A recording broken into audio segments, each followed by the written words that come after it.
Assalamualaikum warahmatullahi wabarakatuh. Kali ini kita akan mempelajari kelas 3 tema 7 perkembangan teknologi, subtema 2 perkembangan teknologi produksi sandang, pembelajaran 3. Oh ya, di sini saya mau menambahkan informasi. Apa sih Kak sandang itu? Nah, sandang itu sesuatu yang kita pakai, misalnya pakaian ini ya. Lalu, kain adat Indonesia. Indonesia dikenal sebagai negara yang kaya budaya. Salah satu sebabnya karena wilayah Indonesia sangat luas. Setiap daerah di Indonesia memiliki budayanya sendiri. Salah satu kekayaan budaya Indonesia adalah kain adat. Setiap daerah memiliki kain adat. Kain songket dikenalkan sebagai kain adat orang Melayu. Kain sasirangan dikenal sebagai kain adat suku Banjar di Kalimantan. Orang-orang di Jawa memiliki batik dan lurik. Kain tenun dikenal sebagai kain adat dari Nusa Tenggara. Kain adat Indonesia sangat istimewa. Kain adat dibuat dengan menggunakan bahan yang ada di lingkungan tempat tinggal. Karena kain juga berasal dari bahan alami. Kain adat umumnya dibuat dengan cara ditenun tangan. Kain dapat memiliki banyak fungsi. Kain adat dapat digunakan sebagai bahan pakaian sehari-hari. Kain adat biasanya dipakai saat upacara adat. Kain adat juga banyak digunakan sebagai baju tarian daerah. Kain adat sering digunakan dalam upacara perkawinan. Di beberapa daerah, kain adat juga digunakan saat ada keluarga yang meninggal. Kain adat yang paling dikenal adalah batik. Batik ditemukan hampir di semua daerah. Setiap daerah memiliki batik dengan ciri yang berbeda. Batik merupakan pakaian nasional Indonesia. Sebagai rasa syukur akan kekayaan pakaian adat, bangsa Indonesia memperingati Hari Batik setiap tanggal 2 Oktober. Itu adalah bacaan sedikit tentang kain di Indonesia. Lalu pada halaman 87 di sini ada kolom. Kamu telah membaca teks kain adat Indonesia. Lengkapi tabel berikut dengan nama-nama kain yang kamu ketahui. Nah, pada bacaan tadi sudah dijelaskan ada beberapa nama-nama kain ya teman-teman. Yang pertama ada songket. Songket itu berasal dari Melayu atau Minangkabau, Sumatera Barat.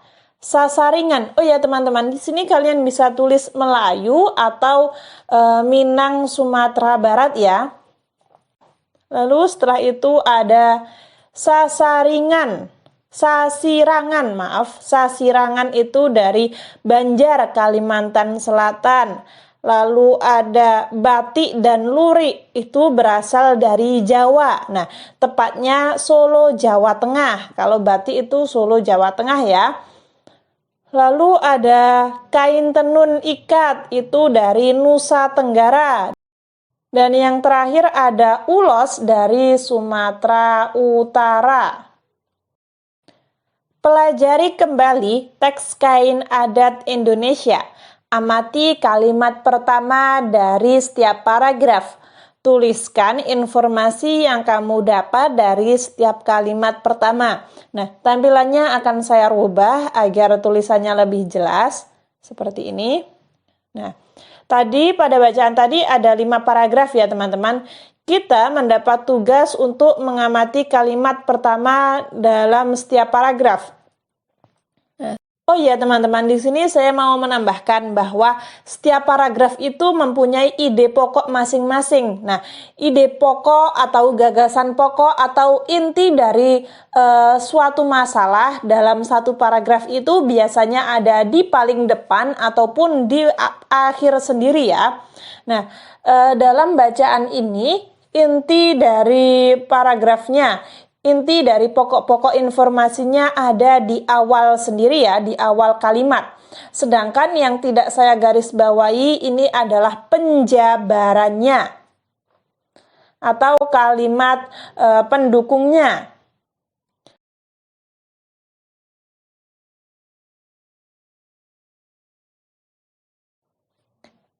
Nah, lalu kita akan menyalinnya di sini. Pokok informasi tadi ada 5 paragraf. Paragraf pertama, Indonesia dikenal sebagai negara yang kaya budaya. Paragraf kedua, pokok informasinya salah satu kekayaan budaya Indonesia adalah kain adat. Paragraf ketiga, kain adat Indonesia sangat istimewa. Yang keempat, kain adat memiliki banyak sekali fungsi. Dan yang terakhir, yang kelima, kain adat yang paling dikenal adalah batik dari Solo, Jawa Tengah. Ayo membaca. Masih ingatkah kamu tarian yang Dayu pelajari? Apa yang diceritakan dalam tarian tersebut? Gerakan apa saja yang diperagakan? Cobalah peragakan kembali gerakan tarian tersebut.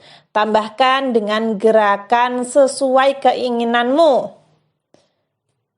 Dayu menarikan tari kreasi menenun. Kamu juga dapat berkreasi seperti Dayu.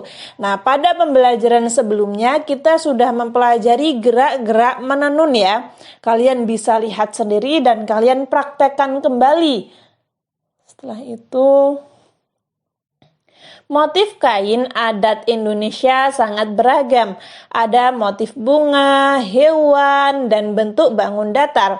Amati motif kain adat berikut. Nah, di sini ada 4 gambar pada buku kalian. Lalu pada bawahnya gambar itu ada beberapa pertanyaan. Motif apa saja yang kamu temukan? Nah, yang saya temukan pada gambar yang pertama ini adalah bunga dan biji-bijian. Gambar yang kedua segitiga. Gambar ketiga ini bulan dan lengkungan atau bulatan dan lengkungan. Gambar yang terakhir ini bunga dan daun. Itu adalah yang saya lihat dari gambar-gambar tersebut, dari motif-motif tersebut. Lalu guntinglah sesuai bentuknya. Apakah motif pilihanmu memiliki segi lipat? Nah, mari kita mengamati gambar ini. Segi lipat itu, di sini saya pakai bahasa yang mudah difahami saja ya teman-teman. Segi lipat atau simetris itu antara kanan dan kiri sama ya. Bisa dilipat dan saling menutupi. Nah, semisal gambar ini kita lipat, nantinya akan saling menutupi. Namun ketika gambar yang satunya ini tidak saling menutupi, karena antara kanan dan kirinya berbeda ya. Bisa kalian amati, ini berbeda gambarnya. Nah, seperti itu.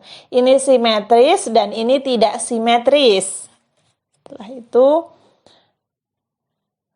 bangun datar memiliki simetri lipat jika dapat dilipat menjadi 2 bagian yang sama besar.